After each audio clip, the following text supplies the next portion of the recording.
O ano passado foi o ano de eleição. E se você esteve em algum momento nas redes sociais, você viu que as conversas ficaram muito acirradas nas redes sociais. Você viu, assim como eu, pessoas desafiando as outras para debates.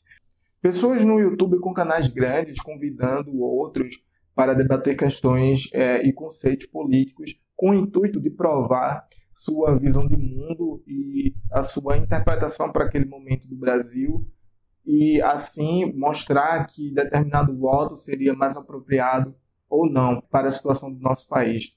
E agora eu me questiono e questiono a você também se não há uma certa inversão de postura. Ou seja, a passagem da postura que existe no debate para o diálogo, assim, de certa maneira, sufocando aqueles outros que querem dialogar.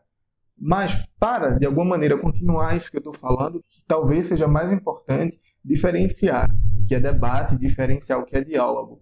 E eu logo percebo o problema porque muitas vezes eu mesmo já usei e já presenciei pessoas usando esses dois conceitos, essas duas maneiras de conversar como sinônimos. Então, usando o debate como sinônimo de diálogo. Só que são duas maneiras distintas de abordar certas questões. Então, quando a gente pensa em debate, já que eu falei no período de eleição política do Brasil, a gente lembra do debate dessas emissoras de TV que chamam os candidatos e aí eles precisam defender seu plano de governo, se é que existe um plano de governo, né? Porque alguns candidatos foram sem nenhum, mas o debate eu considero que seja uma esfera específica para momentos específicos da vida. Isso quer dizer que, para mim, o diálogo deveria ser algo muito mais constante do que o debate.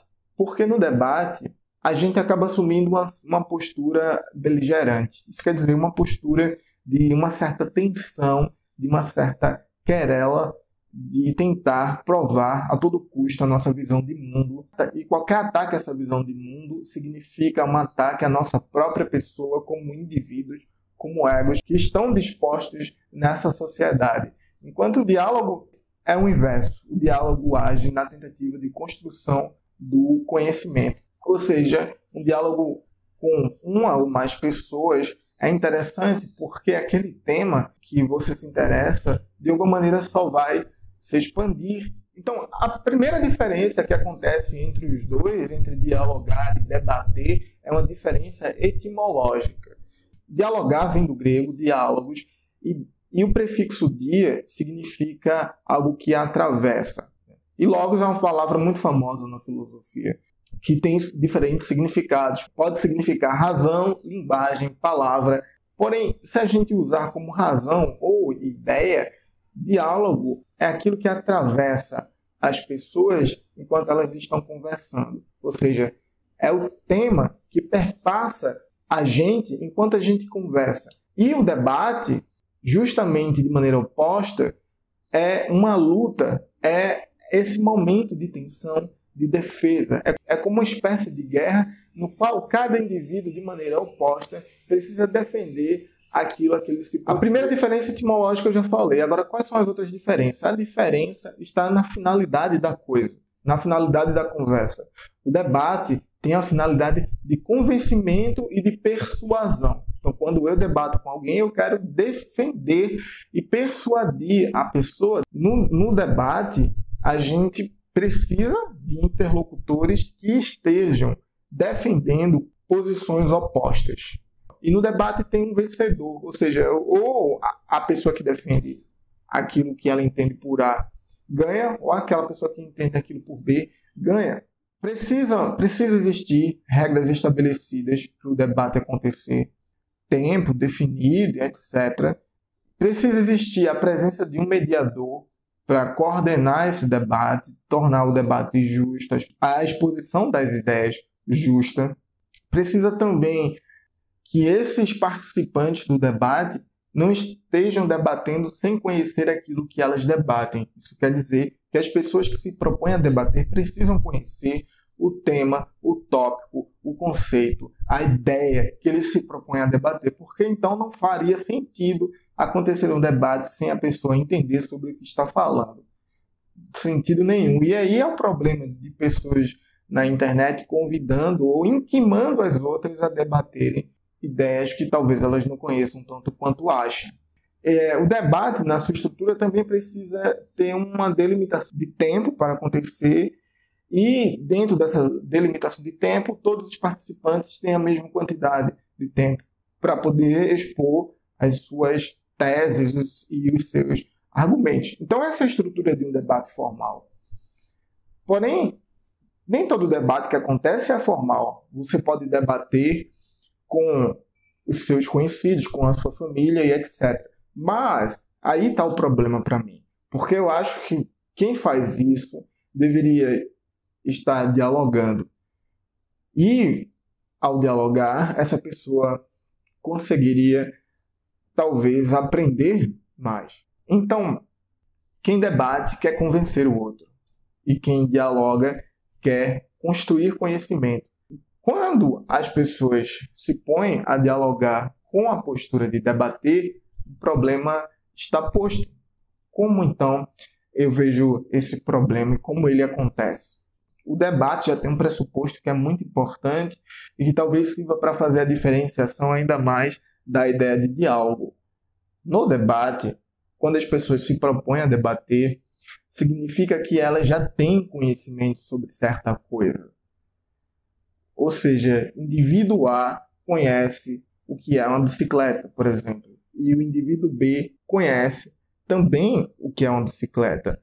Ambos têm ideias diferentes sobre como uma bicicleta veloz deve ser. E aí os dois se reúnem para debater qual é a melhor opção de bicicleta veloz.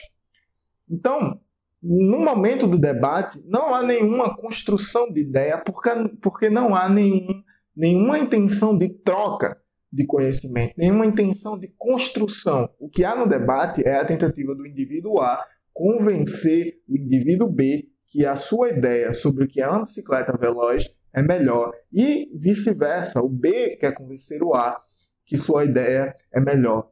Então, eu não acho nem que eles se ouvem. Porque se o A já chega com sua ideia acabada e construída sobre o que é uma bicicleta veloz melhor, então ele vai para lá tentar convencer o B. E vai usar todos os artifícios e todas as artimanhas que existem. O conhecimento nunca é completo, nunca é acabado e nunca é perfeito. A gente está em uma constante construção do conhecimento. E talvez o diálogo seja a melhor opção para a construção do conhecimento. Em salas de aula, eu como professor, vejo que o diálogo, além de ajudar a construir o conhecimento de uma forma mais colaborativa entre as pessoas, ele tem imbuído dentro de si o fortalecimento das relações. Porque eu não estou mais me pondo em frente ao outro para tentar, de alguma maneira, subsumi-lo, ou seja, fazer com que a minha ideia perfeita e acabada do meu ponto de vista penetre nas outras pessoas.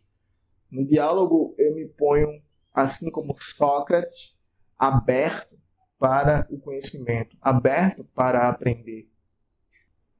Por isso que a definição etimológica de diálogo é o logos que perpassa entre as duas pessoas, entre duas, três, ou seja, a ideia, aquela razão, aquele conceito que estou construindo num diálogo, ele vai e volta, e quando volta, já volta de uma maneira diferente daquilo que eu achava que era antes, e assim o conhecimento se constrói. E muitas vezes a gente desaprende aquilo que a gente sabia, e ao fazer isso, a gente ganha muito mais, porque a gente consegue conceber o tamanho da construção daquilo, e que aquilo que a gente sabia, na verdade, é apenas um pedaço minúsculo. Então não dá de maneira nenhuma acreditar que as nossas teses, que as nossas hipóteses sobre qualquer tipo de assunto que exista são hipóteses e teses definitivas.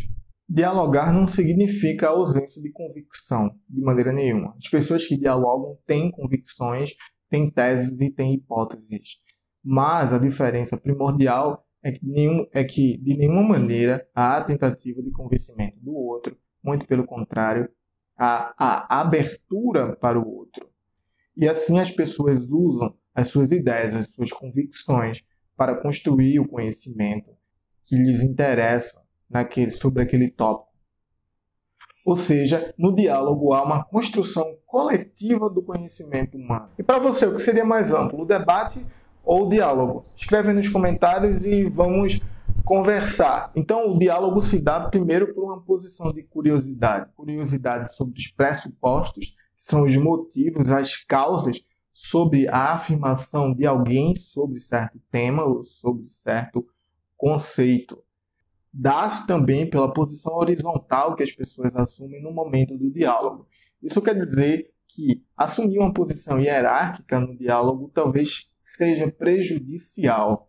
Eu quero dizer que como é possível haver um diálogo entre pessoas que se põem em camadas diferentes? Uma pessoa que se acha superior nunca vai poder dialogar de maneira igual com uma pessoa que ela acredita ser inferior, tanto socialmente como intelectualmente, nas várias hierarquias que existem nessa sociedade. Então, para um diálogo acontecer da maneira que ele potencialmente é preciso que haja essa não hierarquização e essa igualdade horizontal entre as pessoas que se põem a dialogar. Também, e por último, deve haver a abertura para ouvir o outro. E isso é muito importante, porque sem que a gente ouça o que a outra pessoa fala e ouvir atentamente, de peito aberto, a gente não vai conseguir nunca entender os pressupostos e a gente não vai se pôr de maneira horizontal nesse diálogo.